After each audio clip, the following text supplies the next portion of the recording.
Hello, everybody, and welcome to another edition of Face It and Fix It. I'm Joyanne Haig, and I will be your host for today up until midday. We've had some interesting developments over the last few days. The press conference on Saturday has hopefully instilled in all of us the need to adhere to the protocols. COVID-19 hasn't gone anywhere, so it's important more than ever that we do not let our guard down. It's very important. We had a lively discussion on Thursday with Dr. Elizabeth Ferdinand, coordinator of the National COVID-19 vaccination, and some pointed questions from you, our viewers and listeners. Today, there are more concerns and questions that we would want to hear from you because we know we've got a lot of them. The Transport Authority this morning on the news, we've got that. We've got water issues. We've got so many other issues. So today we want to hear from you. And what we're going to try to do is to see if we're going to get those issues addressed, because that's what our show is about. And if we can't get them addressed, at least we're going to help point you in the right direction. Today, along with your concerns, we are going to take a look at consumer prices from the viewpoint of the Chamber of Commerce with the help of its new head, Mr. Anthony Branker. And arising out of last week's water complaint, the marketing officer of the Barbados Water Authority, Mrs. Yvette Harris-Griffith, will be joining us later in the show. So we welcome our viewers and our listeners to Face It and Fix It on CBC TV 8, Facebook, YouTube, and of course, Q100.7 FM. If you want to send us a WhatsApp message, you have to send it to 228-5562. And if you want to call us and to connect with us live on air, 228-5563 or 228-5562. You can also post your questions or concerns on our Facebook page at CBC Barbados. We'll face the questions of consumer prices after the break.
Welcome back to Face It and Fix It. Now, last week we spoke to the government's economic advisor, Dr. Greenidge, on the cost of living and the fact that groceries basically are going up. Everything is actually going up. So today we want to hear from the Barbados Chamber of Commerce and Industry, Mr. Anthony Branker, who is now the head. And we will welcome him now to the show. Mr. Anthony Branker, are you there? Okay. Well, until we get Mr. Branker on the line, I just want to remind you that last week, the government's advisor, economic advisor, Dr. Greenidge, we spoke about the high prices of gasoline and of groceries, and basically the cost of living in general. Last week, a couple of days ago, we heard a news clip from the Chamber of Commerce, from the head of the Chamber of Commerce, I should say, who indicated that he did not indeed made a statement, and so we want to give him an opportunity to correct the statement that was made on air that unfortunately some of the media kind of got wrong. So, Mr. Branker, are you there now with us? Good morning. Mr. Branker? Okay, we're just getting some little technical problems getting Mr. Branker on, but some of the questions that I'm sure that you want to call us on 228-5562, 228-5563, or send us your WhatsApp messages to 228-5562, Feel free to ask questions about the cost of living. Feel free to ask questions about, is this the future? Is everything always going to go up? What about the necessities in life? What about Pampers and milk and basic items? One of the things that actually concerns me is that people are saying, or should I say the health community, the doctors are asking people to live healthier lifestyles. But how can we do that if we can't afford the right foods?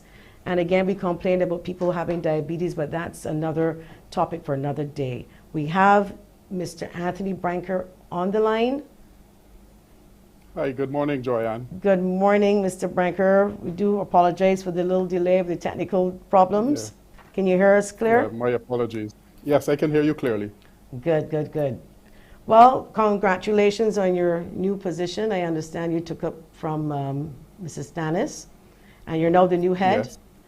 But I want you to at least tell the viewers and the listeners, for those of us who do not know, the reason for the Chamber of Commerce and Industry. Exactly what is the role of this particular industry? Well, the Chamber of Commerce is really the voice of business in Barbados. And therefore, we have a role in terms of advocacy, in terms of ensuring that the interests of our members are served. And therefore, we also do have a role on the Private Sector Association. We are a member of that organization as well. And so we would represent businesses right up to the social partnership. And we are structured in such a way that we have sectoral representation. So by the various sectors within the business community, we have members who come to us with the interests at the various levels. And therefore, the role is to advocate for, to look out for the interests of our members, to train, to engage, to create that atmosphere where businesses can feed off of each other as well. And generally, to be there to support business in general and the development for the betterment of all of us in Barbados. So what is the difference then between the Barbados Private Sector Association and the Chamber of Commerce? Because you said you fall under that. Is that the umbrella body? Correct. The Barbados Private Sector Association would be the umbrella organization for BSOs, service organizations like the Chamber. So therefore, a business like like Carlton and A1 would not be a member of the Private Sector Association. But through the Chamber, they would have a voice there. Through the Chamber, we would represent that entity. And therefore, the Private Sector Association is the parent umbrella organization that would represent all the various business organizations in Barbados. Okay, last week on the news and in the newspaper, I heard you coming to correct something that was misquoted, and I want to give you the opportunity to make that correction to be clear. And then when you make yourself clear pertaining to the protocols on food pricing from governments, not protocols, sorry, putting a cap on the food prices in this country to see whether or not government can do something about it. It's very high. There's no other way for me to put it. We just can't afford to shop in the supermarket anymore, point blank. But I want to give you an opportunity to correct what went out there and probably did not represent exactly what you said. So I'll give you that opportunity now.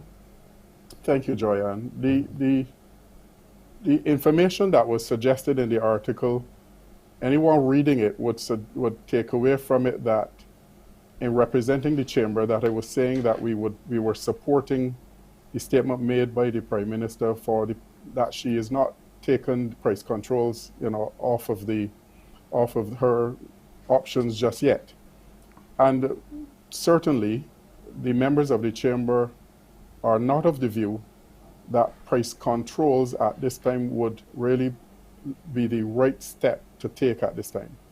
Why we say that is because price controls were last in Barbados back in the 70s. And understand that it was difficult to manage. It was challenging to keep the pricing controlled and to keep it being done efficiently and effectively. And the market has matured to an extent where competition has been driving and managing prices in Barbados.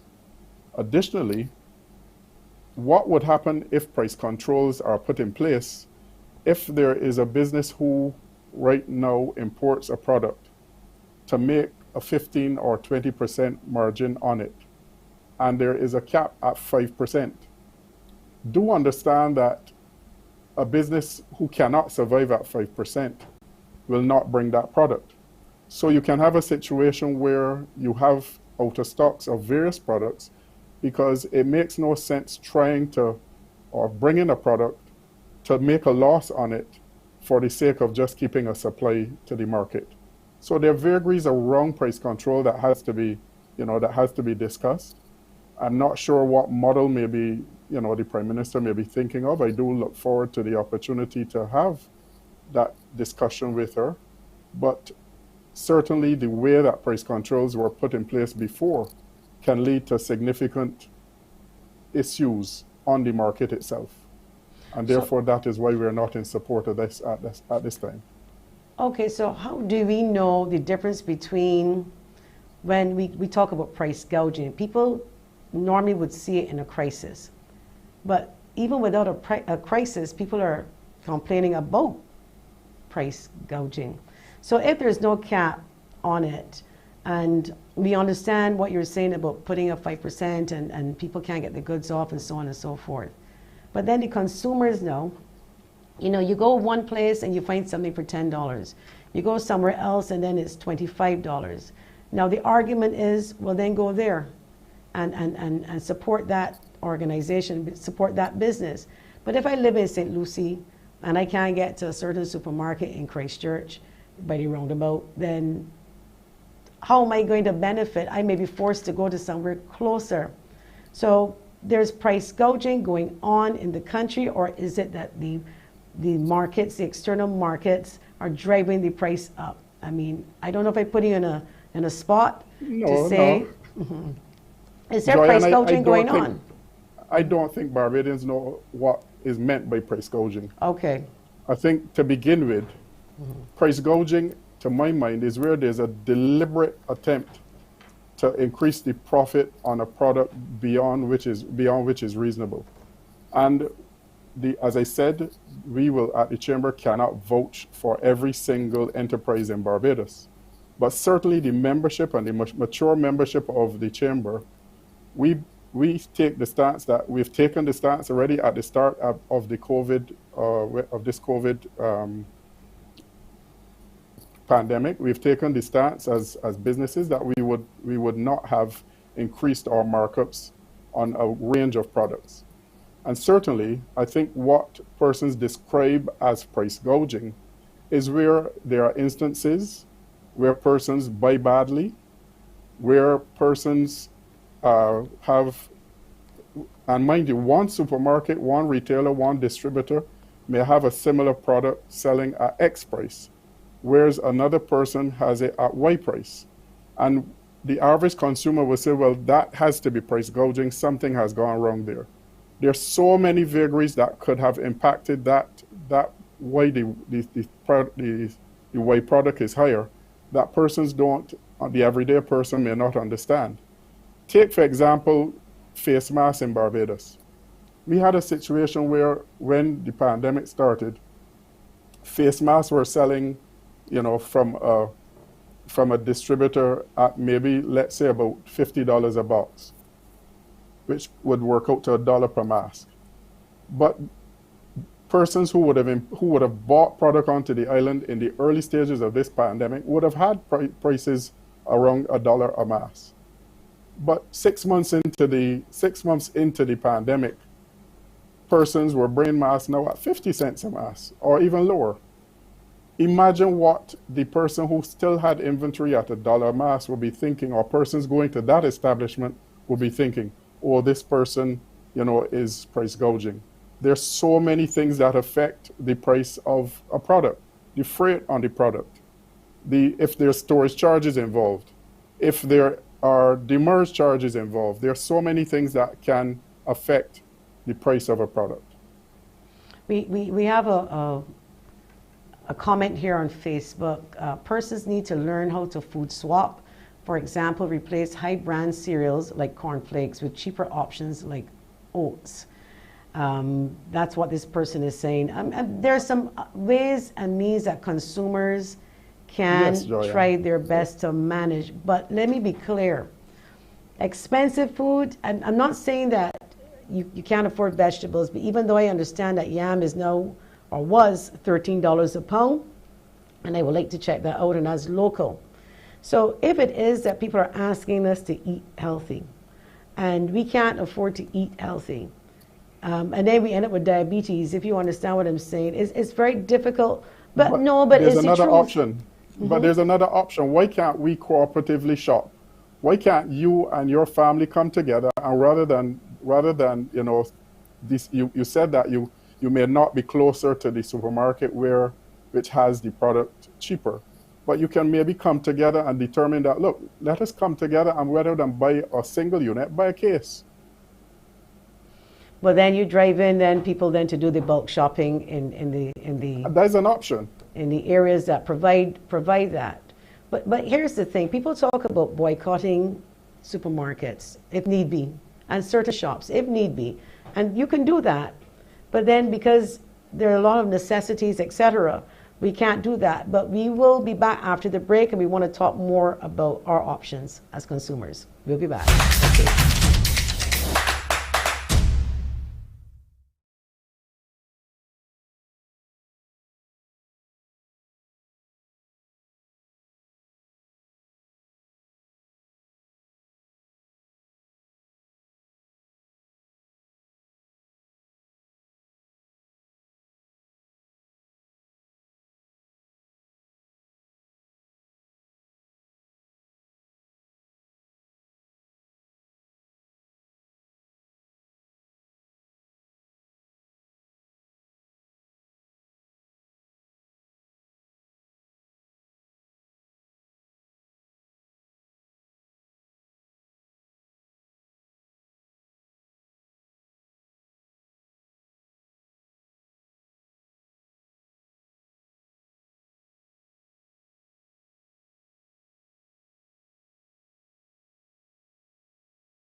Welcome back to Face It and Fix It. With us, we have Mr. Anthony Branker, President of the Barbados Chamber of Commerce and Industry.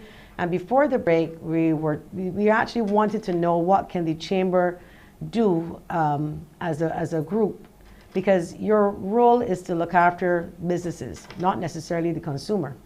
Your role is to support the businesses, but obviously in order to have a successful business, customer service and pleasing customers would be your main driving force in order to make some money.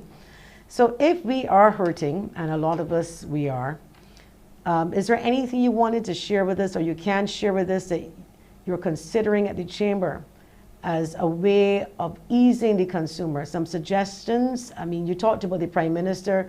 You're waiting to hear what the Prime Minister has to say, but is there anything that you can share with us that you're looking at that would ease consumers? Well, certainly.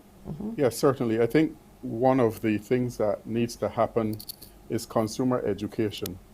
Because I think that in the same way a person may be of the view that, everything is expensive and they can't survive, I think persons have to be wise and make wise decisions based upon their budgets. The challenge that we face is that Barbados is a price-taking entity. In other words, yeah, we manufacture, we have milk, we have biscuits that we manufacture, we have vegetables. But if you look at what we consume, our basket of goods, the majority of our items are imported. And therefore, because we are a small island state, we cannot really negotiate prices when it comes to large corporations. And therefore, we have to start looking at how can we add value to what we produce in Barbados. We produce, we produce vegetables, but we sell it as a vegetable. We don't add value to increase, to decrease, sorry, our import bill. I only this morning I was listening to the news and I heard of Argentina who produces lithium. All of the batteries that we need for our watches, our computers, everything needs lithium. They were exporting lithium for many years. You know what? Now they're going into making the batteries themselves. And Barbados has to come to a place where we start adding value to reduce our dependence on imported goods. And I dare say that needs to go to the entire region. I think that regionally we have to start looking at what we can do collectively to impact or dependence upon imports. I think the whole agro-processing needs to be something that needs to be enhanced. Investment needs to go into the whole agro-processing, agribusiness side so that we can reap those benefits there as well. And I think access to cheap financing obviously would benefit those type of enterprises. I think that we are working, I could say though, that we are working with the Ministry of Commerce on a list of recommendations. We have met with them on a couple occasions, and we believe that there are some options that collectively, business, labor, and government collectively that we can look at, at coming together and formulating a plan as to how we can attack and how we can buffer some of these increases. But certainly the increases are coming, but we have to see how we can buffer them. Productivity is another thing. How do we get Barbadians to be more productive? The cost of doing business in Barbados is extremely high. How do we help as a people to reduce that? Because we don't realize that when we go to work and we produce little, that affects the cost of running the business. So therefore, the margin that you will have to make to run that business will be higher than if you were more productive. So, okay, let me ask you then this.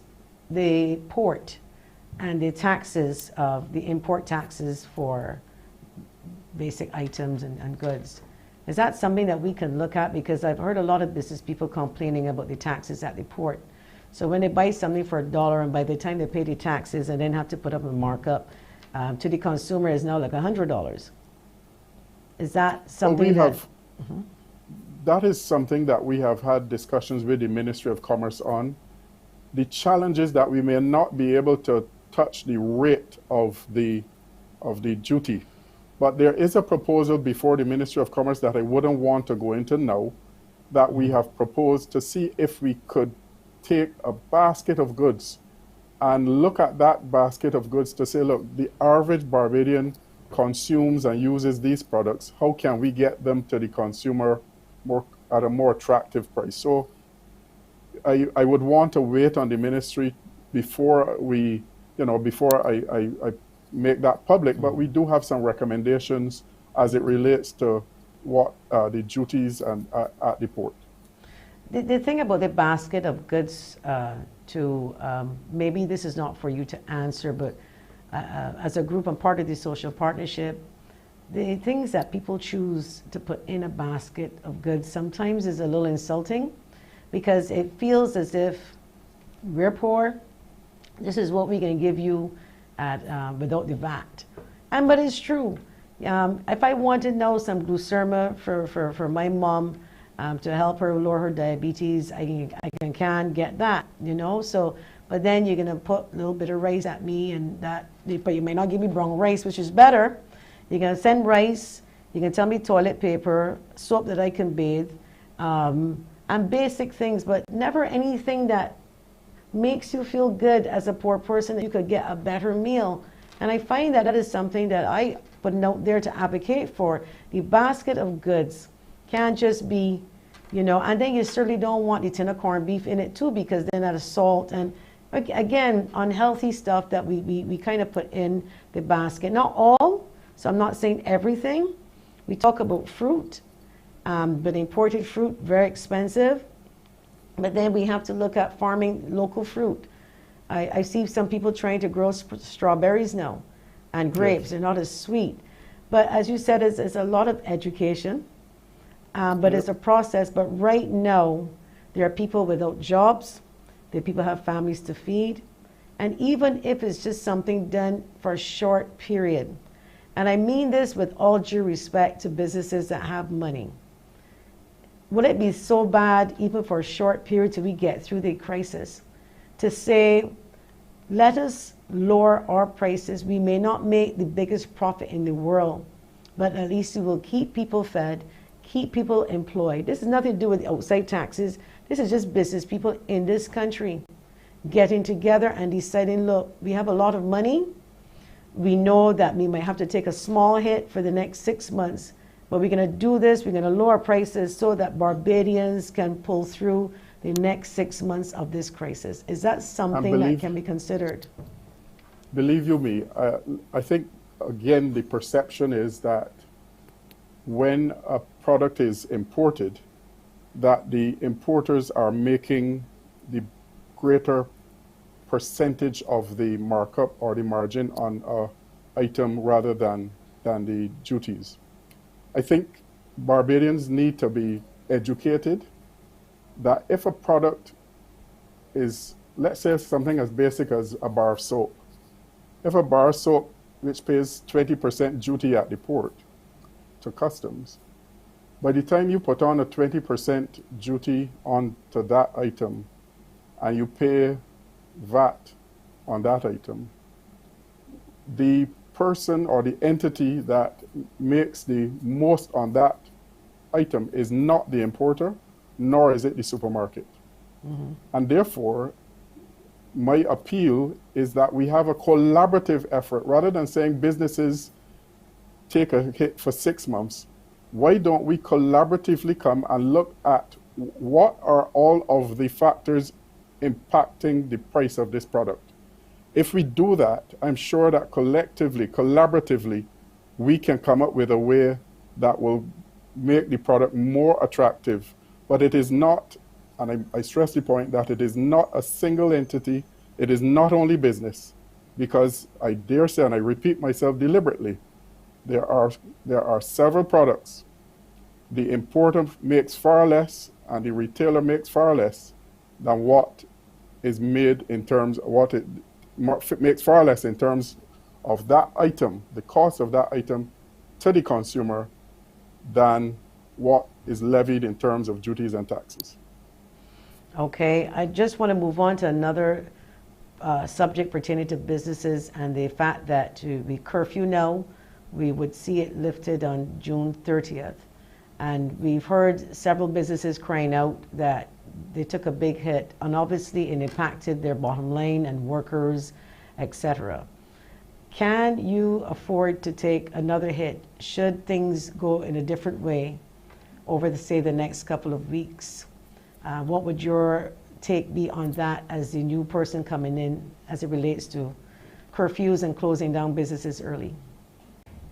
Well, I appeal to all Barbadians to be responsible, because understand that when we have to close our borders, which is the responsible thing to do to curtail the spread of the virus, it will impact Barbadians in all walks of life.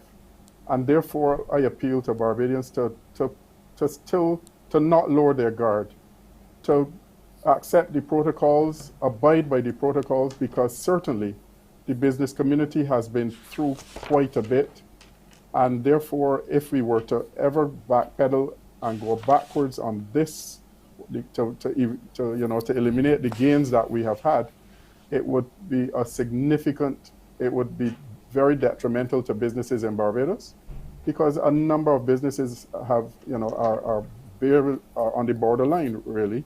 And therefore, I appeal to Barbadians to be responsible.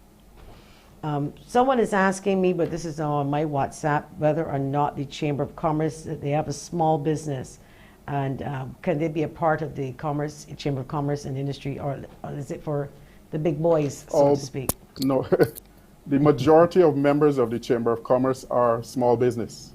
Mm-hmm. It is a fallacy that is out there that the Chamber is about business. The majority of if you count the number of members, the majority of our members are from small businesses. So please, we accept businesses any size. So please just come and we, make yourself known and come and be heard. And is there a fee for joining the Chamber of Commerce as a business? Is it like a membership? Yes, there is a fee. You can explain to these people here who are messaging me with small businesses. We do not get a subvention, so therefore we depend on the the membership fee. So it is based upon the number of employees. So if you call our secretariat, any person could get further details on how one could be a member and what is the membership fee for membership, annual membership fee. Okay, and one other question, unemployment and businesses. Normally, what we hear from the time there's a cutback, everybody wants to get rid of the staff, in particular salespeople. I find that to be the norm. What is your take on unemployment in this crisis? Do you see it as maybe talking to workers about maybe taking a little cutback before you actually send home people? I want to know what you would be pushing as the head if those topics come up. Would you be pushing more for salary cuts as opposed to layoffs? What is your vision for that if it happens in the future? Well, more. Well, we have to be, well, to begin with, we would have to honor any type of collective agreements. We would have to honor the law. But certainly, as you would remember, when we businesses across Barbados, when we went into this pandemic and businesses were closed, many persons were asked about, taking holidays. Some persons were asked about, reduced. Well, we obviously a question around reduction in salaries is one that has to be done very cautiously. As I said, we have to abide by the law and any collective agreements are in place. But businesses have been very responsible in doing that. And truthfully, no business wants to send home staff. Because if you send home staff, it means that your business is no longer functioning. And therefore, sending staff home is the last resort that a business person would make. I can tell you that there are a number of businesses still, particularly in the area of the tourism sector. We have a number of members in the chamber from the tourism sector who are still very much under pressure, who are still reeling. And we look forward to seeing some type of activity that would bolster and boost the activity in the tourism sector to help those workers who have not been able to get a salary and those businesses who have not really been struggling for so long. So that too is an area that we have raised with the government, and we are anticipating, some type of response in that area to see some growth and some enhanced activity in that duty-free sector. All right, and finally, I just want to finish with what we started so I can give you a chance to repeat. You did not say that the Chamber of Commerce or yourself, you're not for government control, but you are for looking at something that would be able to ease the consumers somewhat in a discussion with the Prime Minister on behalf of the Chamber of Commerce. So I just want to be clear to the public that, because some people might have taken that the wrong way, that you don't want the controls, but it is not that. What you're saying is you want to help. The Chamber acknowledges that something has to be done, but the way forward is not government price control. But you have to have further discussion on that. But you guys definitely are for doing something to help the consumer. And I want that to be clear. Okay. Thank you, Joy, and you said it well. We are very much willing and ready to sit with the other partners.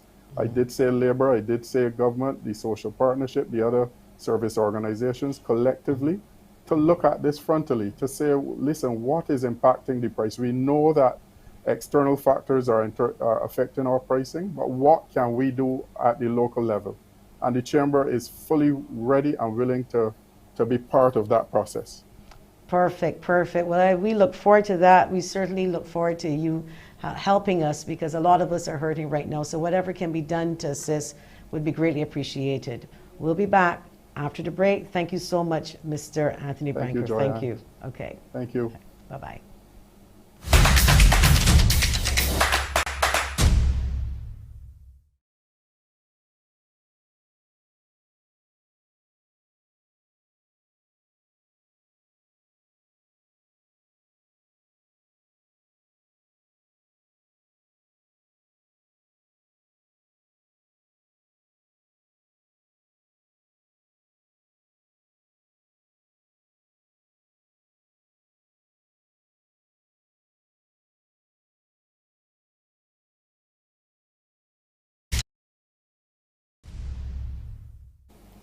Welcome back to Face It and Fix It. We have a caller on the line. Good morning.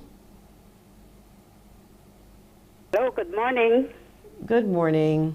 Oh, thanks for having me on the air. I just wanted to point out, your last show you were talking about the wells that are left open. Yes, Well, ma'am. early this year, I almost lost my life to an open well along Lowland Road in Christchurch. I jumped back from the traffic because there was flooding on the road, and a few inches backwards, I would have been in a 20 to 30 feet well. Wow. Now, I reported it to several people. I alerted my neighbors so that they wouldn't go jogging and fall in death. I reported it to Transport Works and Drainage, I think it was, and nothing was done. I called the police, Oistins Police. Nothing was done. So a friend of mine, she reported it to a friend that she knew with the drainage. They sent somebody and they put some yellow tape around it. Now this yellow tape is around it now since then, but the grass has now grown and covered the yellow tape. So you can't see anything. Anybody do what I did then would lose their life. Or somebody cutting the grass would not know that the yellow tape is there. I actually took pictures of it. You can't see anything there. Still very dangerous. So I'm just wondering if there's anything that could be done. Probably save somebody's life, because I know I barely saved mine. Well, of course, last week, I don't know if you followed us on this show, and I hope you did, and I hope you continue to do so. But we do have what we call a little campaign going on, where we're asking members of the public to kindly take a picture of a well that is near you. Yeah. Not to go out of your way to go find wells, but to take a picture and send it to us via WhatsApp. And of course, we will look to reward them for their efforts. So we want to send that information to Drainage so that we can identify all of the open wells in this country. Right. Okay. Then I'll make an send effort the to cover them. pictures that, you can have a look. It's really very dangerous. Well, one, let me just say this. I'm very happy to hear that you did not fall into that well. And thank God. And I'm grateful that you're able to share the information with us so that no one else, something like that would happen. And I wanted to repeat it a year ago, July 4th to be exact, we lost a young man in the Pine area. He fell into a well, and we certainly want to avoid these things happening. So thank you so much for calling us and sharing that. And we encourage all Barbadians to either call the show, send your WhatsApp messages, send your pics to 228-5562, and let's see how best we can identify all of the open wells and to give Drainage the opportunity to put some caution tape and then cover them one by one. But at least everybody would know where the wells are, so we could proceed with caution. In particular, people who are hiking and you come across a well, please do share it with us. It's a matter of life and death in most cases. So we're hoping that the country can get on board with this exercise. Okay, ma'am? Thank you so much. Now, we do have the Barbados Water Authority coming on the show this morning to discuss a number of issues, water conservation, their projects, update the country on some of their projects. As we know, from time to time, there are a lot of water issues and water woes that people complain about, and it's ongoing sometimes to the BWA. We have a WhatsApp question that we're going to read. Good morning. I'm 78 years old. I applied to take the vaccine since the 6th of February, and up to now, no response. What should I do, or who should I call? Well, if we can take your information, we certainly would like to pass it on to maybe Dr. Ferdinand. And we don't know if it's the first or second vaccine, but I can tell you there are some issues that took place yesterday. There was hundreds of people, various places, waiting for hours and hours and hours to get their first dose, and in some cases, the second dose. So hopefully we might have Dr. Ferdinand on again, maybe later in the week, just to spend 5 minutes to let us know exactly what happened, and is it that everybody just showed up? Now, that's a good thing that people are showing up to get a vaccine, because it's important that you do take the vaccine, but and again, it is your choice, but it's important that you think about it and hopefully you make the choice to get the vaccine. So that's good that hundreds of Barbadians showed up. What is bad is that people more or less called us this morning before the show and they complained about the long waits. So we do encourage you to take the vaccine if it is that we can keep this COVID-19 away. Now, the reports of the 39 people, I believe, and I will get that number corrected if I'm wrong, 39 people in isolation. And I want to say this to the Barbadian public. When you see the dashboard, and it says 0 positive cases, it does not mean that it is 0 positive cases in the entire country. It means based on the amount of people who were tested. So they test 500 people and they didn't get any positives. That is what that means. We all let our guard down, me included. From time to time, I will declare sometimes you do slip up, but we got to get back on track. Numbers are rising, so we need to get back on track. At least if you don't want the vaccine, please wear your mask, wear it correctly, so we can lower those numbers. So I want to reiterate, 0 or 1 person positive does not mean 0 in an entire country. It does not mean that. All right, so we're going to take this call. Caller, good morning. Face it and fix it. You're on the air. Hello, good morning. Good morning. Hi. I'm calling to speak about my experience getting my actual first vaccine. I did that yesterday, and it was quite the ordeal. I just want to say that I fully appreciate that patience is paramount when you have to go through the whole process. But I just found that it was long, it was tedious, and I couldn't figure out quite why, or maybe I couldn't accept that that was the case. So when you said wait, you had to wait long, how long? So I got there for 10:30. First off, a lot of people were telling me just go. Whenever you've made up your mind to go, just go. I will admit that I was rather vaccine hesitant, but I made up in my mind. I really wanted to spend time with family. I wanted to be in a position where if I needed to take care of anyone in my family, I could do so without fear of giving them anything. And that's kind of what helped me to make up my mind after quite a wait that, yes, I would in fact go get the vaccine. And I decided to just wait until my age group was called. I'm in that 40-plus age group. And make the appointment, the online appointment. I thought that doing that would have kind of streamlined the process somewhat. And I don't know, made it just a little bit easier to get through. Again, I know that patience is required, but I got there and just was met with what looked like legions of people. I also joined the wrong line. I asked where to go, was told, sure, it's around the building. This is Harbor Road, building number 2. And I joined that line. And it's only because Bajans talk in line, we talk, that I realized I was, in fact, in the wrong line. There was a line for the second dose, and there was a line for the first dose. There was nothing there that I could see to indicate which line was which. So I went over to the other line, finally now in the right line. And then we waited for such a long time. I did not get my jab until around 3:30 or so, 3:30 in the afternoon. And then it was about another half an hour to 35 minutes before I got my card in my hand. Because I am so vaccine hesitant and because of a whole set of other things, if I had not gone there with some person, I would have turned back.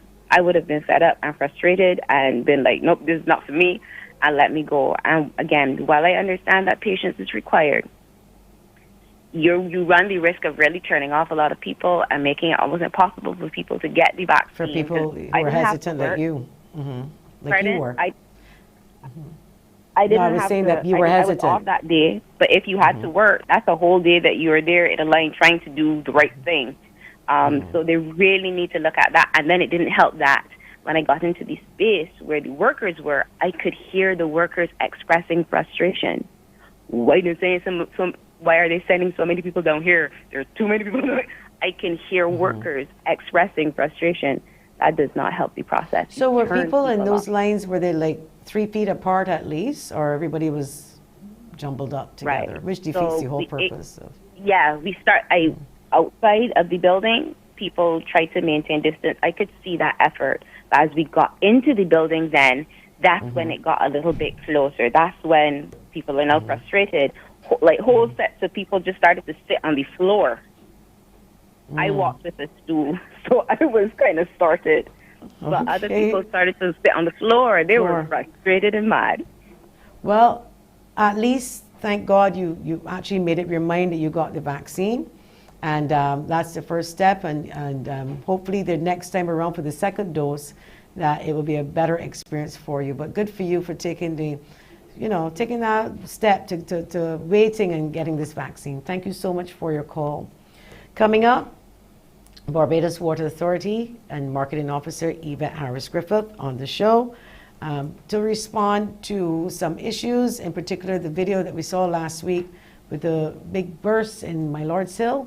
Do we have Mrs. Harris-Griffith on connected already? Okay, so we're going to take a call right now, but in between that time and now,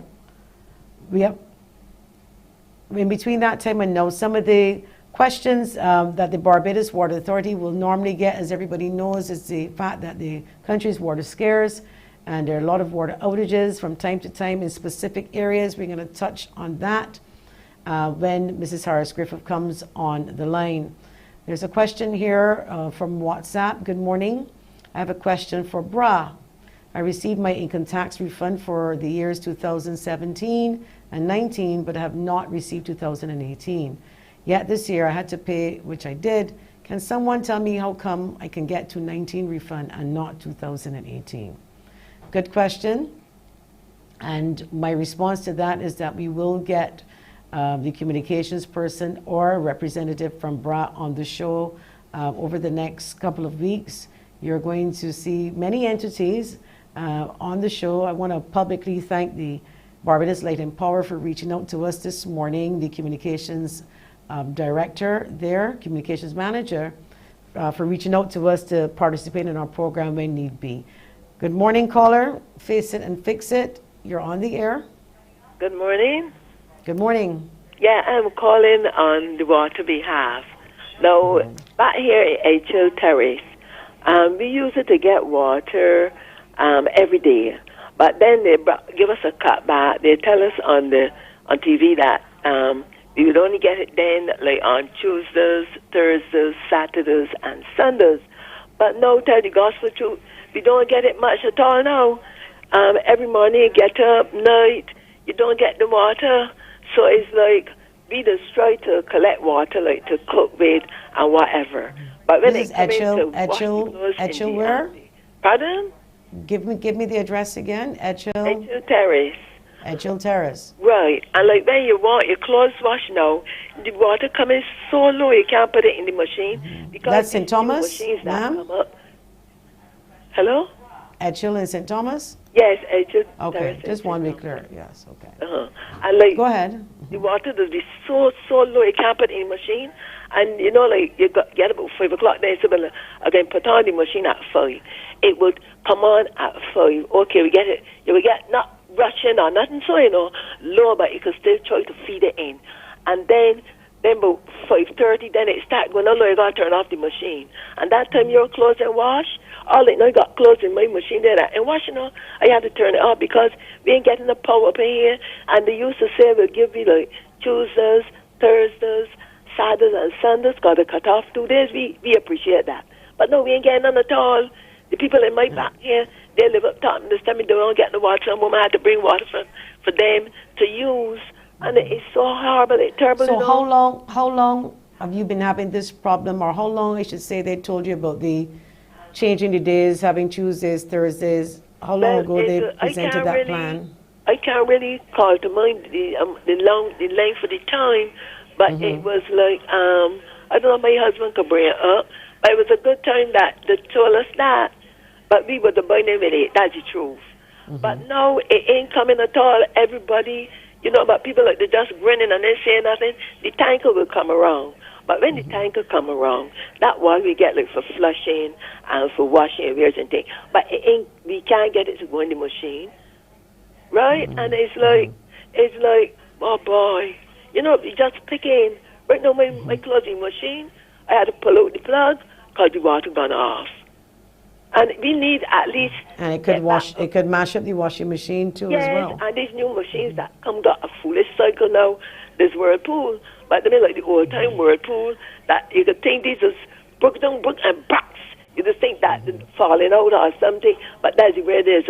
Where my niece, her machine mashed up to the same problem. But the lowers to the water, and then the water go down slow. And they, you know, like if they could give me back at least 3 days. Fully water that we could plan for them for 3 days. But did you call the BWA recently to maybe ask them why the days have changed? Not crossing you. We connected to Grandview. So they want to know if the Grandview water, you know, if Grandview they said of fixing it or if the building it new, you know, and we would like to know. You know, so that we will say, look, it's whatever. I know we got 2 sets of sheets to wash, 2 beds, or you got, where the blinds ain't got me 2 regularly. But we ain't got you said you're calling from St. Thomas and you're connected to Grandview? Yes, well, I know the talk about Grandview the other night, when they're talking about the reservoir, that it connected to really Grandview and whatever, so I don't know. Water Authority will be connecting with us shortly and can clarify that for you. But it may not be Grandview. It may be Shop Hill that you're connected to if you're talking about. But again, they would be able to discuss that with you. But why the days have changed is probably something that I wanted to know if you asked them. You said once upon a time they had specific days, but now that has changed. Did you call the Barbados Water Authority to ask them?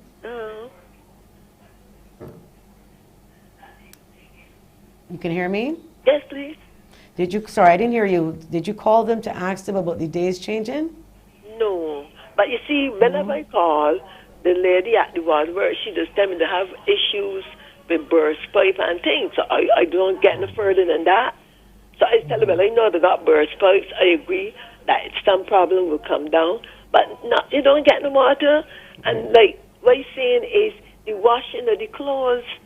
You see, the thing is, what you're saying to me sounds like different days would then suggest that there is a scheduled shutdown on certain days, and so maybe that's probably what they were saying. But that's very different to a burst pipe because that's emergency work, and Water Authority, in all fairness, would not know when a pipe bursts until it bursts. It doesn't tell you it's going to burst. So it's a combination of, but the scheduling of when you can get water, if that is what they're trying to do, and I don't know, but we certainly will ask. If they're trying to schedule it, maybe they can give you a better idea of the schedule so that you can plan your washing. Now, not everybody is that lucky because that's when they're scheduling a shutdown. But in most cases, unless you're doing scheduled work, the Barbados Water Authority realistically cannot tell you when water is going to go off unless it is something scheduled. But let's hear what they have to say. You know, keep watching, keep listening to us. We do have Water Authority coming up on the show. Thank you so much. Thank you very much for sharing that with us. Thank you. Thank you. So I believe that at this stage we should have the Barbados Water Authority coming up. So we do have a comment coming up. One of the contributing factors why people are finding the increase in food hard to bear, this is pertaining to our first segment, is because of the unemployment rate currently affecting many families in Barbados and the Caribbean. What we need is a way to get people back to work safely from COVID so they can earn an income and make a living without worrying about what they can or cannot get from the supermarket. As a technology entrepreneur in Barbados, I am working on addressing the issue with my platform. Entrepreneurs like me, we're using technology to solve problems we are facing like unemployment, but we need support to fine-tune our innovative efforts to bring the solution to the people. The support needed to make this a success is in the area of exposure and access to certain technologies.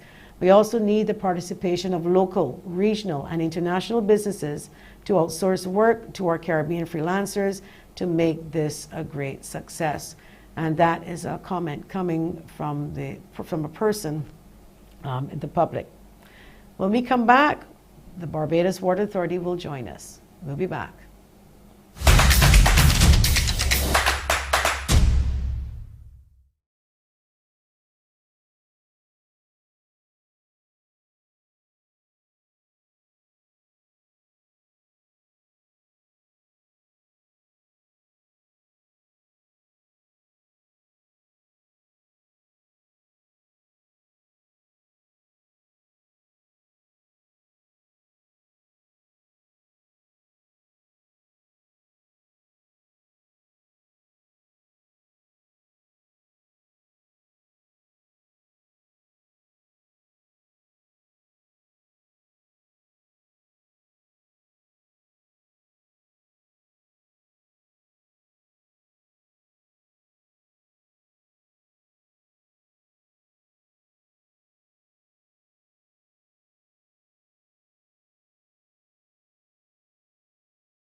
Welcome back to Face It and Fix It. Thank you so far to all of you viewers and listeners watching. And right now, we do have the Barbados Water Authority, and like everything else with the BWA, you could always expect people to weigh in, and a number of WhatsApp messages are actually coming in as we speak when they heard that they're going to join us. So it is my pleasure to introduce my former colleague and friend, Mrs. Yvette Harris Griffith from the Barbados Water Authority, Marketing Officer. Yvette, welcome to Face It and Fix It, and thank you for taking the time out of your busy schedule to address some issues and to update Barbadians on the good work that you're doing, and of course some of the challenges that you are getting. Welcome, Yvette Harris Griffith. Thank you, Joyanne. I appreciate you having me on and the opportunity to chat with you and the listeners and viewers. I do need to thank our customers for their patience and their understanding, because it can be very trying. We've had COVID, we've had volcanic issues, now we're back to increasing COVID cases. And for some people, the issues with intermittent pipeline supply even predated these situations. So yes, I am aware that they have been very patient and understanding, but just to put it in perspective, you wanted to chat this morning about the outage areas and the issues that we're having, Joanne? Well, yes, we'll talk about the issues we're having, and then of course we want to do the positives, because I know you guys are doing a lot of work. But let's address one by one. You have service standards, a person calls, there's a burst pipe, there's a burst main. What is the turnaround time that is expected for a customer to have that repaired under your service standards that you do have with the FTC? What was agreed? Well, what we do, Joyanne, is burst mains obviously have a higher priority than burst pipes. And for burst mains, we try to address those within a 24-hour period, 24 to 48 hours, depending on the size. Burst pipes, again, it is all about the severity of the issue. Now, while we are receiving the reports, we have to prioritize those reports.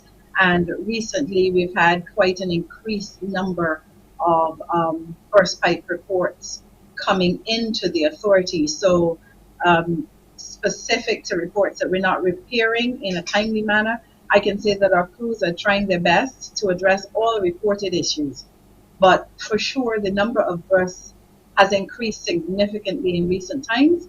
And sometimes the crews are literally completing a job and running from one burst or one job to another. We are definitely seeing an increase, a significant increase in the number of burst pipes and mains that are reported daily and that our personnel need to investigate and repair. So with these burst pipes, with the services that we're talking about versus a burst main, when you see you prioritize, if it is that 3 people call and they don't know exactly what type of burst it is. Most people don't know the difference sometimes between where the water is coming from. How do you prioritize if you have not seen it? So if it is, but if you haven't seen it, because normally what people say is that a crew will come and they leave. So which means that the crew may think that it's not for them to do, because remember there are two different crews, as you said. There's a service to be fixed and there's a main to be fixed. So when a truck comes out and the guy says that's not for us to do, he leaves, and then weeks may go by or days go by. Can the Water Authority, or are you actually putting up like a WhatsApp that people can send pictures to a WhatsApp to identify the burst to make life easier for the authority? Well, so they that's can already differentiate? yeah, that's already being done. For what people are not aware of is from the time you call, the information that we ask you for helps us to make some determinations and helps us in that priority listing. Now, for sure, if it's a burst pipe or a service, what takes you to the top of the list if there is a loss in supply. In other words, if the household is getting no water at all. Those lost supply are treated with a lot more alacrity, a lot faster. If it's a burst on the service, but you're still getting water to the home, you will drop a little lower on the list. Now, in terms of crews coming out and having a look and then determining this is not us, of course, people say everything is a burst main because people are not aware of the differences. We are, and though that crew may leave, that information will be passed on so that the relevant crew can come and address it. There is the facet of investigating before the repair so that the inspectors would help to determine the severity and how quickly we need to address that situation. So it's all a work in progress, and it's always quite ongoing and very fluid, no pun intended. No pun intended, yes. No, I understand what you're saying, but what I'm trying to say is if it would avoid then for an inspector to go out. I mean, sometimes you can take a picture and an inspector still needs to look at it closer, but that seems to be a big problem for customers when you hear them say, the crew came, but the man said he can't fix it. So then they leave. So what I'm saying is, if there's a WhatsApp that you send, you at the end of the show, we can share that information with our viewers and listeners, so they know they have a WhatsApp option or an email option to send pictures to, so that it would help the Water Authority. We do have a WhatsApp. People are already doing that, Joyanne, because we do get pictures, we get pins, we get GPS locators for our bursts and so on sent to us. But let me just say to our viewers and our listeners, very shortly, persons will receive a customer information form in the envelope with their water bill. This is to allow us to help you, help us help you. We are seeking to update the customer information on our database so that we can reach out in a more direct way to our customers. Should there be issues that we want to give you notice of with your service or account, but it will also allow us to communicate with persons in a given district or a given area in a more targeted way. Should there be an outage, a problem, you can also report it to us. So yes, that is coming, currently in train, but what we need to do to be able to communicate with you via WhatsApp and allow you to do the same to us is get your numbers.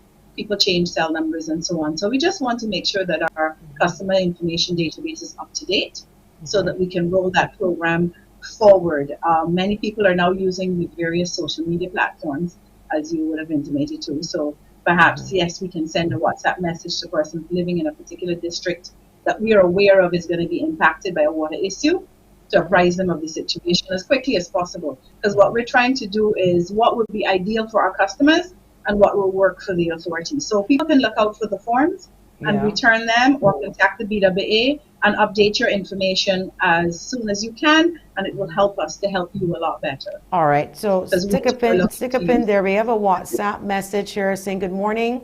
I am from Rock Hall, St. Andrew.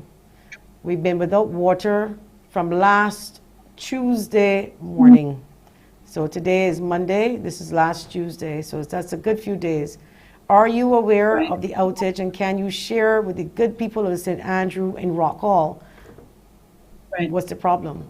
And No, what can you do Rock to help them in Hall, the meantime? Rock Hall is both St. Andrews and Peter. In fact, today, Joyanne, that's one of the areas where our leak detection crews are carrying out investigative work because there is a problem in the area that we need our leak detection crews to help us determine exactly where. And those crews are working in Waterhall, St. James, Rock Hall today, and Eden Lodge, St. Michael, doing their leak detection investigation so that we can pinpoint precisely where the problem is. What that customer would have had between Tuesday and today would have been water through the tanker. Not ideal, but that tanker service is helping us to at least assist the customers when the pipe-borne supply goes. So in that instance, if the person has not seen a tanker as yet for the day, I'm telling you the tankers will be through because one of the things that we have started to do very recently is we have a 2-shift system with our water tankers. So they're actually running 24 hours a day now. And that allows us to assist our customers during the day as well as fill the community tanks. And at night, throughout the night, where the need to give water to the customers directly will be less, we are then doing the refill of the community tanks so that the customers, when they wake up in the morning, those tanks will be full. So the 2-shift system has been helping them, and that customer in Rock Hall, St. Andrew, can look out for some water via the water tanker. I know it's not ideal for him, but while we investigate to find out precisely what's happening in your area, at least we'll be able to give you some potable All water. right. We had a call earlier, Yvette from Edgehill Terrace in St. Thomas.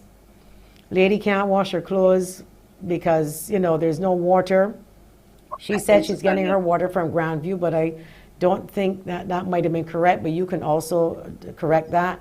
Edgehill St. Thomas, she said that there was a time where the BWA had promised water on specific days. I believe she was probably talking about a shutdown versus, on and off schedule. And do you know of a schedule for Edgehill Terrace? And if that is the case, is it no longer, and why are they not getting any water on a consistent basis for that specific area? Edgehill Terrace, Joanne, is one of those areas close to Redlands Village and so on that would have challenges. And as we know, we are still in a situation of deficit. The reality is that there are some areas around the island where there is not enough water at source. And that's what's impacting some of our customers, especially in that area too. Now, I know that people would have seen some rainfall recently, even late last year, where you had a few days of very heavy rainfall. But please remember that's coming on the heels of a prolonged dry spell. So several years of drier than normal periods versus a few days of heavy to very heavy rainfall, it doesn't quite balance out. So we are having some problems in a few areas where there's not enough water at the source.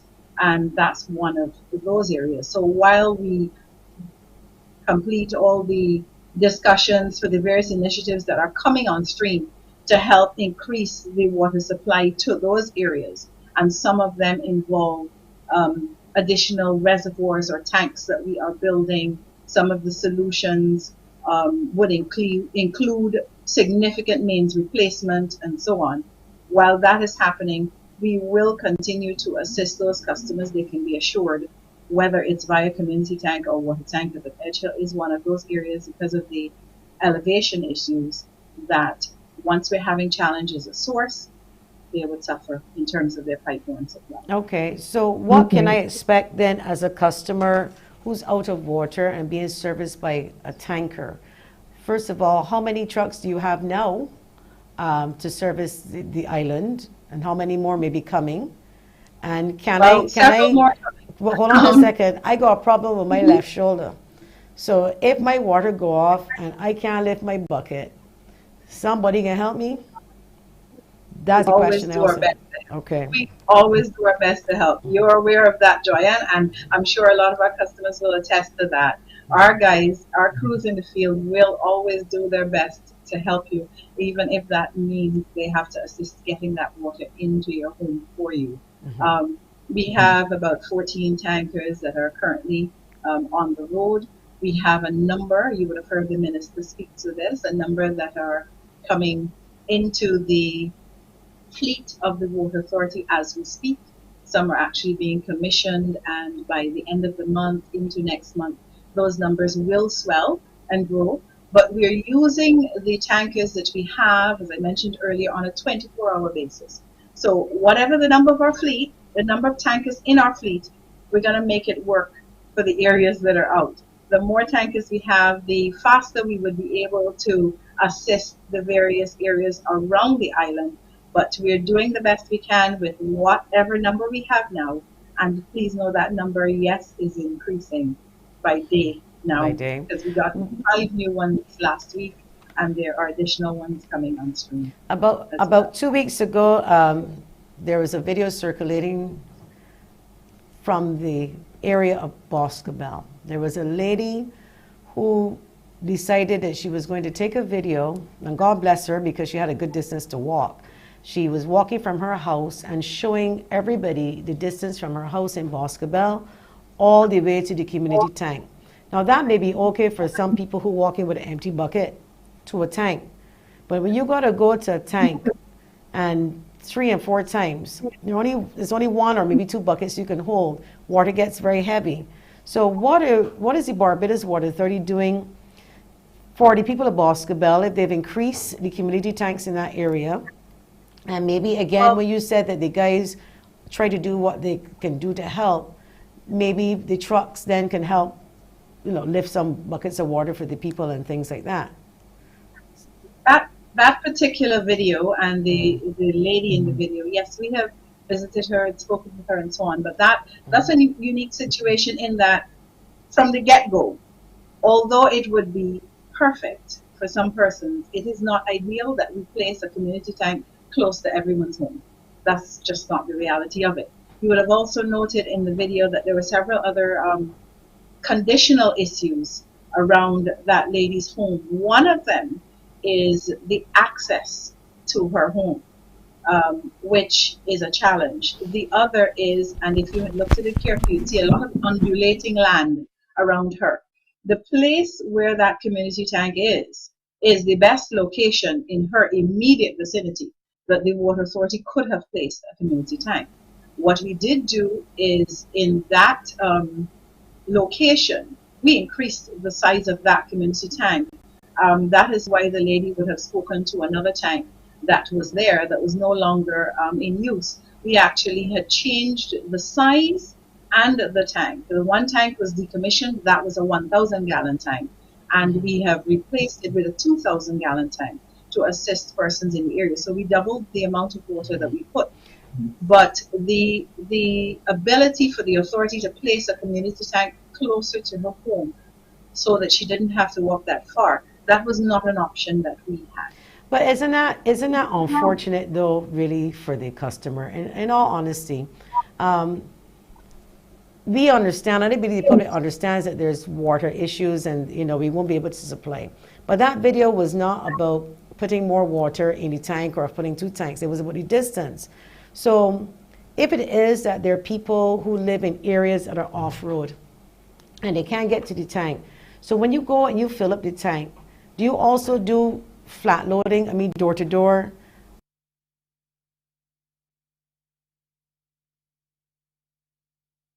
Goes off, or let us fill the tank and maybe go further up the road to the people who walk a good little distance and see if we can give them a little bit of water from the truck. That's something. No, we never fill the tank and leave. We're always supplying water to the persons in the area as well, because in all reality, there are going to be persons in any given district who may not be in a position to get to the community tank, or even, as you mentioned earlier, to get to the water tanker to collect the water. Now, most of our tankers we are in the habit of filling the community tanks and supplying directly to customers also. If that means that one tank may be doing the filling of the community tank, while another one will be supplying the customers door to door, that is organized. But we don't ever fill the community tank in a given area and leave. And that is all we do. No. We also provide water, supply water to the persons who may not be able to make it to the community tank, or for whom the journey to the community tank may be a bit far, or the land may be undulating, as in that case of the lady in Boscobel, etc. So Okay. we do door to door, and we fill the community tanks. All right. Well, Yvette, we're going to come Combined. right back after the break. We do have to break for commercial, and we'll be right back.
Welcome back to Face It and Fix It. We are here with the Barbados Water Authority talking to Mrs. Yvette Harris Griffith, the marketing officer, on the various water issues and plans and the good things too that happening at BWA all now. And for customers or anyone who's listening right now who wants to have a little chat with Yvette, 228-5563, or send us a WhatsApp message, 228-5562. So I'll repeat the numbers to call, 228-5563 or 228-5562, or send us a WhatsApp message on 228-5562. Yvette, welcome back. We were talking about the tankers just before the break, and I did get a message on my phone stating that there have been times that the tanker came in and only filled the community tank and did not give water to the customers. So is this something that is new, maybe improved going forward? Because that is this person's experience, that they did not get water door to door. It was only the community tank that was filled. It was filled and they got out of the area. So when you're saying that it happens for both at the same time, is this something that is happening because we have an increase in trucks, that we see an improvement of this service delivery via the trucks and filling up community tanks? I'm not going to be able to indicate that it happens for both at the same time. As I mentioned earlier, you may actually have to have different trucks taking care of the door-to-door or house-to-house delivery as opposed to the community tanks. And that is a logistical issue. The water tankers on average will carry about 1,600 gallons of water. The smaller community tanks are 1,000 gallons. The biggers are 2,000. So the bigger ones are 2,000. So you can imagine that one tanker full of water, if it fills a community tank, it may not be able to provide, to fill a second or to provide for many households. So what we've had to do is determine the tankers that will fill the community tanks while others will give to households. For example, if a tanker were to fill a community tank and then give two persons within the neighborhood water, and they have a 300-gallon, a 400-gallon tank, that tanker is empty and clearly has to leave the neighborhood to go and refill. Because it will fill a 1,000-gallon community tank and then just given maybe two households. So it's a combination. Yes, but let's take this caller, because we've got some backup calls and WhatsApps that we really need to get through. Good morning, Face It and Fix It. You're on the air. Good morning, Ms. Hay. Yes, good morning. Yes, morning to you and to your guest. Now, what I would like is for her to give me the WhatsApp number so I can send some photos of a burst main, which I reported could be about 2 weeks ago. As far as I know, it's still leaking. Okay. Where is the burst main? It's by Top Rock Roundabout. There's a shop just after you pass the gas station. Yes. Right. On your left. On the left, it's there. Mhm. Now, I took a video of it, and I also took some pictures. Now, you're saying that there's you can send in the photograph. Could you kindly give me the number where that I would be able to send in these photographs? If you're saying there's a number. Well, what You Sure. said there's What a I'm WhatsApp saying is number. that is gonna not that I can share immediately. That will be coming on stream. However, what I can do is to tell you that a follow-up will be done because you have now identified the area to me. This Mhm. is in Top Rock. You said you reported it about 2 weeks ago, so it Correct. clearly should be in the system already, and I have follow-up done on that in terms of its resolution. So So when thank you what for I, that. what I would report. what I would appreciate is if you announce when you all have a WhatsApp number that people, you know, if you just pass in and you see a birthday and you take a photo, you can send that. I think it's much easier. Very Of much course, we so. will do that.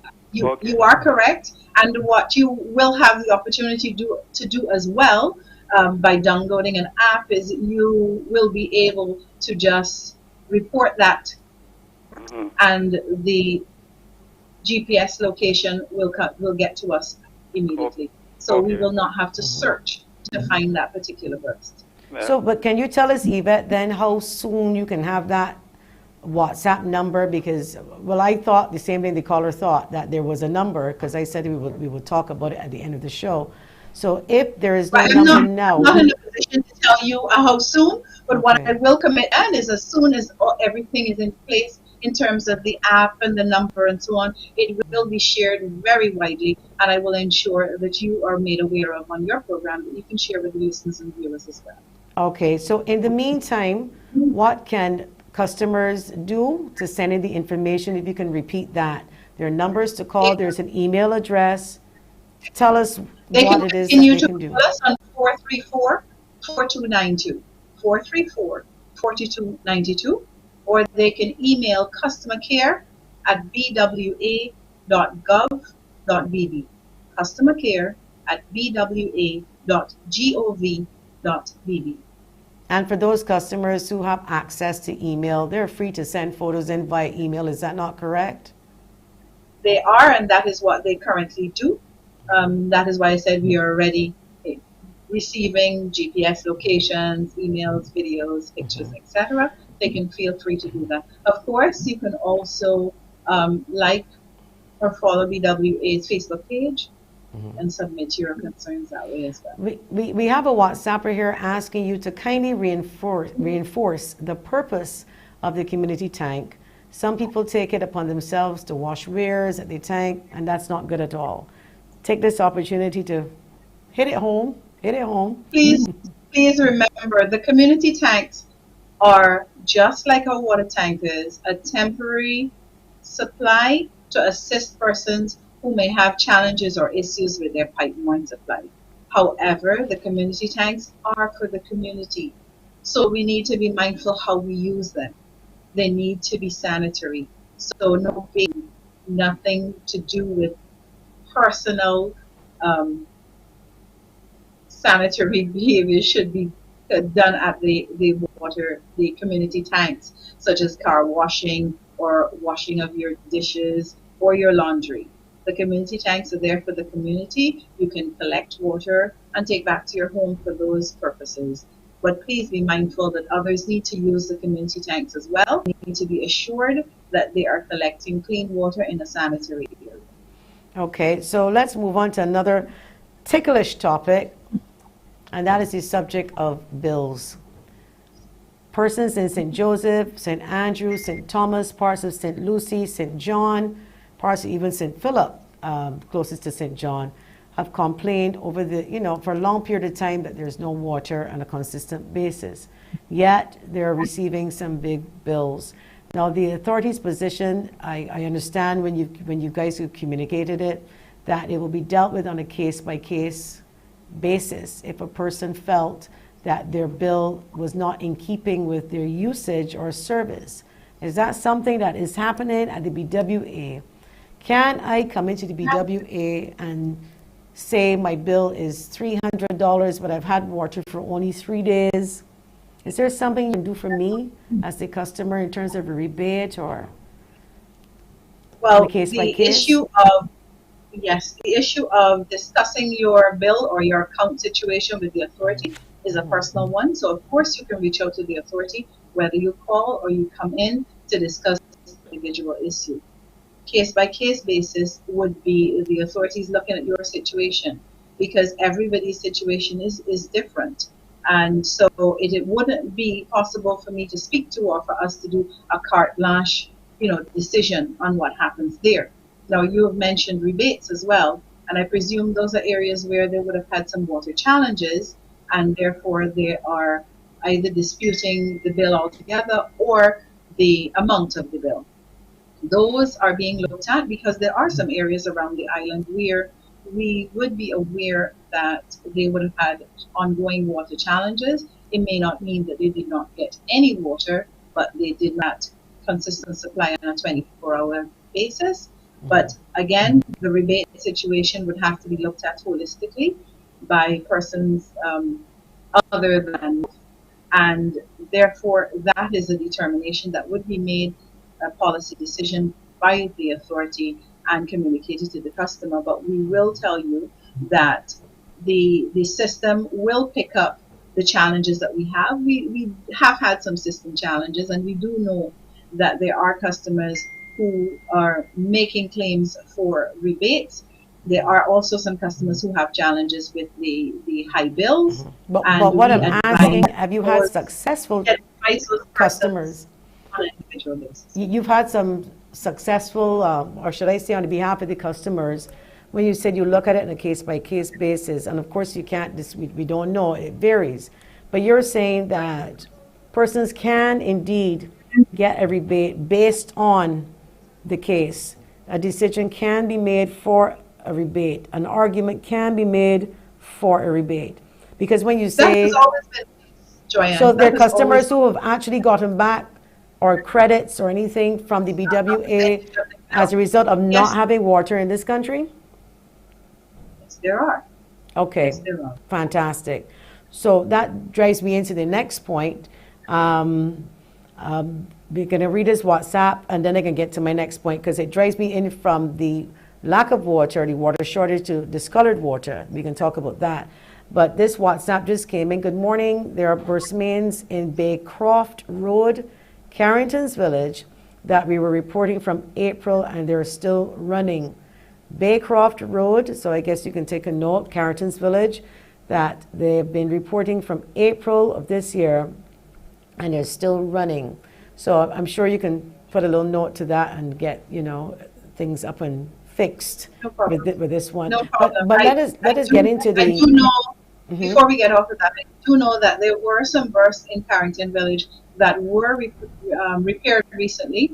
I am not sure if this would be the same burst or that has recurred, or if it's different happening there. But a report will go on, yes. And we got another one, of course, from Boscobel. They've been out of water for weeks. Let me ask you, before I get on to the discolored water, wasn't there a tank that was commissioned in the Boscobel area to help with these problems? And if that is the case, then what has happened to the good people of Boscobel?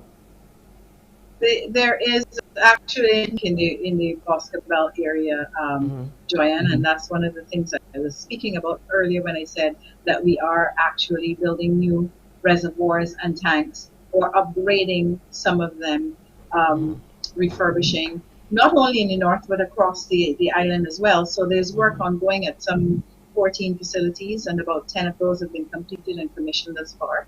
The Boscobel tank is one of them. What we find is, once you have the reservoirs or the tanks, you need to have the water to put into them. So sorry, Yvette, sorry to just to interrupt you. The tank at Boscobel is not commissioned as yet, so there's more work then to be done.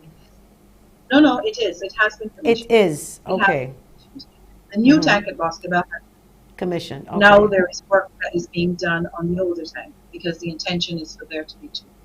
Right. Okay. Understood. So the people of Boscobel would have two tanks set up that would be providing water for them eventually. Eventually, yes. But the new tank is in supply, yes. What I'm speaking to is, of course, with or without the tank, the main issue is to be able to put the water into the tank. Because remember, the reservoir or tank is just a receptacle. Right. So once we have challenges at the source, or we have challenges where we are not, because of low reservoir levels or low levels in the aquifer, we're not able to keep the water at its optimum level within the tank as people use at peak hours, it will go down and they will not be able So to basically, Yvette, you've got this tank that can't be filled because of the other factors and drought and so on and so forth. So to build a second tank now, until you get that sorted out. In other words, you can't have two cups when you can't fill one. So if you understand what I'm saying, I'm not saying you don't build it. I'm saying you have to address all of that as well so that you can get water into both. And ironically, we've been doing that. As I said, one has been taken out of supply to just finish the upgrades on it. But what we really do periodically, the persons may not be aware of, is that we fill the reservoirs by tanker as well. And we have done that if we need to. That if there is not even from source to actually do the filling, we have the capacity and the capability to put the water into the reservoir via our super tanker and that type of thing. It's all in an effort to at least keep the water within the reservoir or the tank to allow persons to get the pipeline supply. So sometimes you have to fill at that end rather than fill your buckets. So we balance it. We're doing our best, as I said. But one of the issues you mentioned that you wanted to talk about was the discolored water issue. Yes, going right into that. That's impacting a lot of residents in St. Lucie and St. Peter. The main problems that we have in the northern sections of the island are a lack of water at source. We have discolored water issues, and then, of course, we have the first main. Now, as I mentioned earlier, once we have longer or more periods of drier conditions, that gives us problems at source. And in the north, we also now have to look at additional desalination plants. In the north. But before you move on, let's just take this call because we know we got less than an hour. Okay, so we just want to take this call to person want to speak to you a little bit. Face it and fix it. You're on the air. Hello, morning. Good morning. Yeah. I would like to ask Ms. Harris, their complaints in St. Thomas area. And St. Thomas is said from Golden Ridge or opposite. What is the supply from opposite and Golden Ridge? What do you mean, what is the supply, sir? You're wondering their problems. What part of St. Thomas? How much? I am asking. The St. Thomas reservoirs are full supply from either Golden Ridge or opposite. What is the supply from opposite? What is the production from opposite? How much they produce daily? Oh, okay. Yvette? I am not in a position to give you numbers in terms of the supply from the Applewitz facility. You're asking that why, sir? Just trying to understand. Beg pardon? I didn't hear that. I was trying to understand your reasoning for the numbers, needing to know the numbers, because I'm not in a position to give you the specific numbers being produced today. How much Applewitz is supplying according to the district that is feeding to? If Applewitz not supplying at least 2 million gallons a day, it cannot supply 2 or 3 districts of 2 or 300 people. Or 300 I understand your question now, but the reason I'm not in a position to tell you precisely what is supplying today or at this very moment is, remember that will fluctuate. As I mentioned earlier, it will fluctuate by time of day and it will fluctuate by day. So in the morning, the production may not be the same as noon or afternoon, and today may not be the same production as across the island. I know we do produce approximately 35, we pump approximately 35 million gallons a day, but the facilities production, the production at the individual facilities vary. Okay, okay. All right, Yvette, we'll be back after the commercial break, and then we will continue to talk about the projects that the BWA is doing. We'll be back.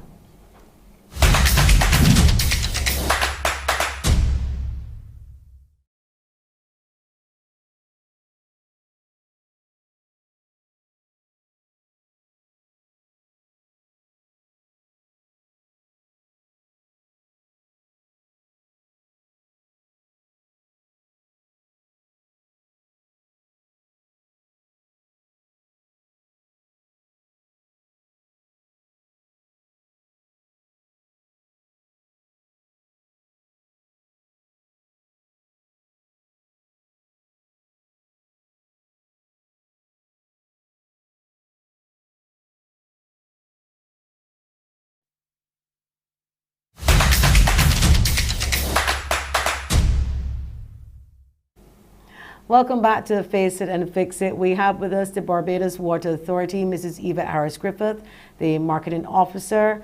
And Yvette, we have about 2 more questions, and we will release you. Before you go, the discolored water that we were talking about in the north, what about the swabbing of the mains? It was an exercise that used to happen in the north, and there's a lady constantly complaining in Bank Hall area about discolored water. Are you still flushing mains, scheduling? How's that? Joanne, we've had to, yes, as I said, the discolored water issues, our solution is, temporary solution is to swab or flush the mains, but we needed to reduce the frequency of the flushing because of the lack of the water in the parish. So we would have reduced the frequency of flushing the mains. But we will revisit that. We also are bringing on stream a significant mains replacement program in the parish of St. Lucie that has already begun. It's expected that we will be spending about $50 million on the network, which is a combination of the new source, the additional desalination plant, and works on the mains. So that should also reduce the need to swab or flush. And that's in the north. So what can we tell the people in a minute in St. Joseph with the new project coming on stream to be commissioned, the vineyard? Yes. What's the latest on that? The mains laying in that project is about 98% complete, and the other civil works are being completed over the next, I would think, few weeks. So in terms of a completion date of the full project, person should be hearing soon, and once the water is then in groves, we will move the water into the parish to assist customers. They are already seeing some relief, and that should continue to improve. And final word, I want you to tell Barbadians in a few seconds what the BWA expects during hurricane season as it relates to storage of water. I heard you put the ads out on the air, and I want to give you the opportunity to close with that, because it's very important that they do store. Thank you. It's very important. Now, persons would read BWA to provide the water, but we need to ask people, you need to be mindful, and let us all be in control of our own water situation. Store water, especially at this time of year. We recommend 5 gallons per person per day, and once you can do that, take care of your family's needs. Should the water go, if there is a system passing, if there's an electrical outage, if there's a problem, even though the authority at present is actually in the process of installing generators at all of its key facilities so that we can get them back online even faster after a system passes. You would have noticed the recent electrical outage, we were able to get some of our locations, our facilities back before Barbados Light and Power supply returned. But it is still, the onus still is on each of us to make sure that we know our water needs within our home and try to store some water for the persons within our home. We recommend 5 gallons per person per day. That should take care of all of your water needs for at least a 24-hour period. Okay, Yvette Harris-Griffith, I want to thank you so much for taking the time to explain to customers. And do not be a stranger to the show. You know that we're going to be calling on you every now and again. There's always a water issue. But the good thing is that you've come on board, you've explained, and the hardest part is to let people know. And then the next hardest part is to make sure we do something about it, of course. But I'm sure the DBWA stands ready to help. And DBWA, whenever they don't get through with something, they will face it and they will come and fix it once they know. And I want to thank you so much. Thank you. Thank you. Thank you. We'll be back after the break.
Welcome back to Face It and Fix It. Well, that was a great conversation with the BWA. We've got several messages, lots of pictures on various things, not only just water, but we're going to share that with you during the next 15 minutes. And of course, we've got a lot of WhatsApp messages. And if we don't get through them today, we certainly will read them out on Thursday during our next show. And before that, of course, we were talking to Mr. Anthony Branker. And a lot of information and questions also came in from the public.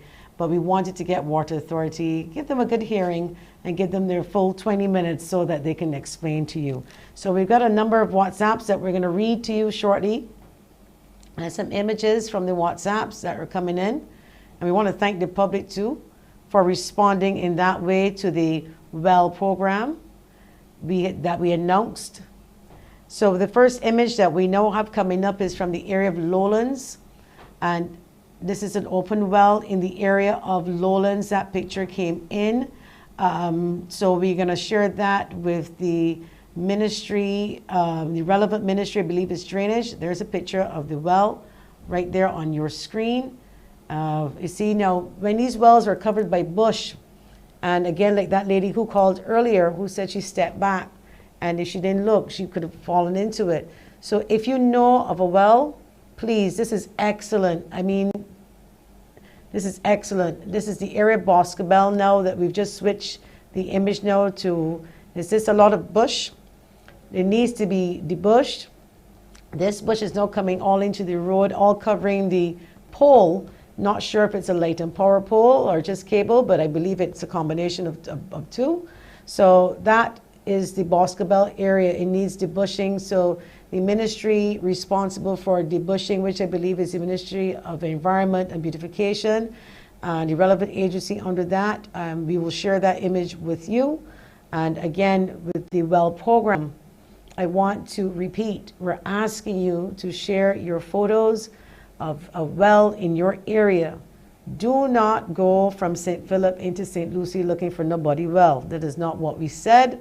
We want you to safely take a picture of the well, pin the location, send it here to 228-5562, and you will be given something as a token of our appreciation. And we will be able to announce that hopefully by Thursday what that something is. But I'm telling you, it is going to be worth your while. So I look forward to that. There's another public comment Good morning. I'm a resident of Boscobel, and I've been experiencing this water problem for years, so much that I have had to purchase a tank, which has cost me over $2,500, not to include the plumbing cost. However, when I fill up with the pipelines, the discolored water has cost me another cost when it settles to the bottom. The water up to the present, when emptied, was very orange clay in color, like going onto the ground. Some of us go to work and don't see the tankers when they do come around, yet still we remain out of water. I live through a gap where they're saying here not even the garbage truck comes through. We have to walk out in order for a truck to come through to give us water, yet still the bills remain the same. And that is for a person from Boscobel. I wanted to mention this to Mrs. Harris Griffith, but I'll mention it now. When a truck cannot, and this is water, if you cannot get through an area with your water truck, you can send a smaller vehicle to collect the empty buckets through the track road. So those little L200s that we call it, the open back little small trucks, put them in so that people, when they're coming out now, you can load up the buckets on the truck, drive out to the main road, fill them back up, and then you just go back in with the water, so you don't have to worry about the truck going in there. Then that's just a thought to share with the BWA. This is another photo. Where is this image? Is this the same image from before is coming up on the screen? So let me just continue to share my thoughts regarding that particular WhatsApp that came in. When you cannot get to a customer to give them water in the truck because the road is too narrow, it is a track road. Suggestion, send an L200, which I'm not very good at vehicles, but you all know those two-seater open back trucks that we call L200s. Go down the track, pick up the people buckets, put them on the truck, drive out of the track onto the main road where there's a water truck, fill them for the people, put them back on the truck, and drive them back in. That way the people don't have to walk from a good distance to the truck and lift the heavy buckets. And then of course there'll be no complaint then that you can't get the water truck up in there. Obviously it's a little bit different for garbage, but we do know that people normally would put their garbage out to the front of the road. And I believe next week we will be speaking to some people, hopefully from the SSA and a company called ProSource. There's a new garbage collection program where you will see now several garbage trucks being retrofitted to be able to pick up these garbage cans, as opposed to the guys having to go and drag them and take them out with a hand and God knows what you put in there and not in the right way. And speaking of that, last week the PRO mentioned about the sanitation service and having to experience a diaper or someone obviously with some feces in it, and it was used in a compactor and it splashed the individual. Now my question though would be, how do you dispose of feces if it's an old person or a child with a stomach problem, if not in the garbage? And note I said with a stomach problem, which means it might be very hard to dispose of in a toilet. So you have to wrap it, you have to put it in the garbage, and you can wrap it in a bag or two. Right, so we will talk to SSA, but my thing is that a trash compactor will squeeze anything, and that can happen. But again, if the protective gear was on our workers, is something that we want to discuss with the SSA and protecting our workers, as we appreciate them having to collect our garbage, and we don't want them to be exposed to anything that can hurt them. We do have a question here. Good morning. Could you help in getting who is responsible for the fogging to come to Dolphin Park? I believe Dolphin Park is in Christchurch. Please, it seems to be the area that has been forgotten. So to the persons responsible in the Ministry of Health, I believe, for fogging Dolphin Park in Christchurch, they need your help. They feel like the forgotten city, so we're hoping that you would be able to get there. Okay. So we're now going to move on to a video. Thank you. People are sending in things like crazy, and we are so grateful because we want to help you. We're here to help you.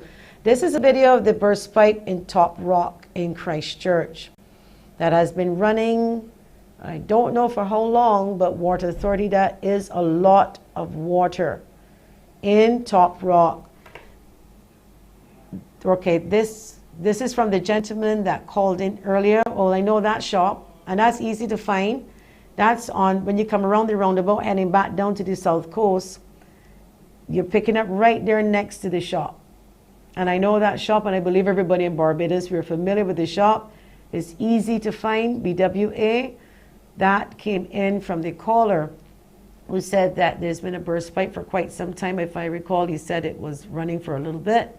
So please, and thank you so much. Thank you so much. You see, that is easy to do because if you can identify what it looks like, it minimizes the time of what type of crew that you can send to fix it. And people will not have to be subjected to hearing, that's not for us to fix. That's for somebody else to fix. And then they go back and then nobody then comes. So we want to thank you then for that. Keep the photos coming. We will share that with the BWA, our producer. Over the next couple of weeks, we are hoping to hear from the public relations officer from the Royal Barbados Police Force. We are hoping to continue our discussions with Dr. Ferdinand on COVID-19. We've heard about the various variants out there. We heard Dr. Corey Ford talking about the fact that they have some 2 persons at least in isolation, and they're not old people, critically ill. This is not something to play with, and it's a very, very serious matter. I mean, there are people out there discussing whether or not people have gone overboard with COVID. We are all tired of hearing about COVID. I am too. But the truth remains is if we want to get out of this, we need to do everything we can to minimize the spread. One of those things would be to take the vaccine. The minister said, and he was very clear, so far, all of the persons in isolation were not vaccinated. This is not me saying it. This is the Minister of Health and Wellness stating that all of the people right now in isolation are people who were not vaccinated. Again, it is your choice. It is your choice. But when you are a walking weapon to some people out there who are vulnerable and you don't want the vaccine, then you need to make sure that you wear a mask to cover yourself so that others would not be harmed. I know that there's a big discussion going on about workers and the rights of workers versus the rights of employers. And it's a very ticklish subject because one of the questions I have is if you have a mom or a granny and there's a caregiver and she doesn't want to be vaccinated, how do you manage then with her wearing a mask for 8 hours to help granny? How does that work? Okay, so these are the things that we are looking forward to talk to the Minister of Labor, the Ministry of Labor, and the Labor Office. We also have another WhatsApp here in between. Good morning. I have a burning issue and it's consuming me, and I am an island constable, and for 21 years we worked for $8 an hour. The government can find all kinds of money to give all kinds of people and give us 50 cents on our money in 2021. Please help us to get it fixed. Now, a couple of weeks ago, you heard that the minimum wage was raised from whatever it was to $8.50, to a minimum of $8.50. It doesn't mean you can't do more.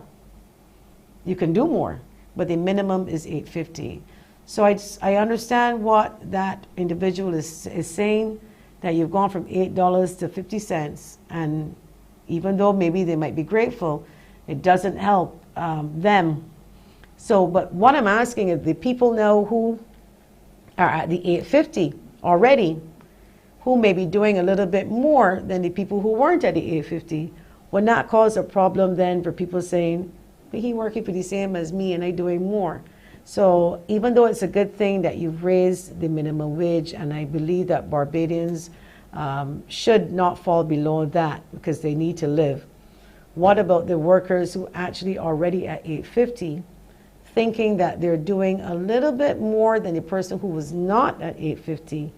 Will he now make an argument to have that raised from $8.50 to say $8.75 or even $9 an hour? All of these organizations, we know that you don't have a lot of money and that you want to keep people employed. But one of the things that really made me angry is the fact that you can go to work and there are people who employ you that do not treat some people in this country with respect. So you have workers around, low-paying workers. When I say lower-paying workers, you know who you are. The people who sweat in the hot sun but working for the same minimum wage come to work and enjoy a little level of disrespect from some of their employers. Here's the thing. You are important and you are needed in that organization. If it were not for you, the organization would not exist. So I just wanted to say that to tell all of you persons out there working, no matter how small it is, you are important. So that comment, hopefully we can look into to see if there's room for putting more money out there for people to work for and see what the government says. It has been my pleasure today to bring the Water Authority to you and Commerce to you, Mr. Anthony Branker and Eva Harris-Griffith. Thank you so much for watching. Thank you for listening. Tune in again next Thursday on Face It and Fix It, 10 a.m. until midday. Looking forward to seeing you then. Goodbye, everybody.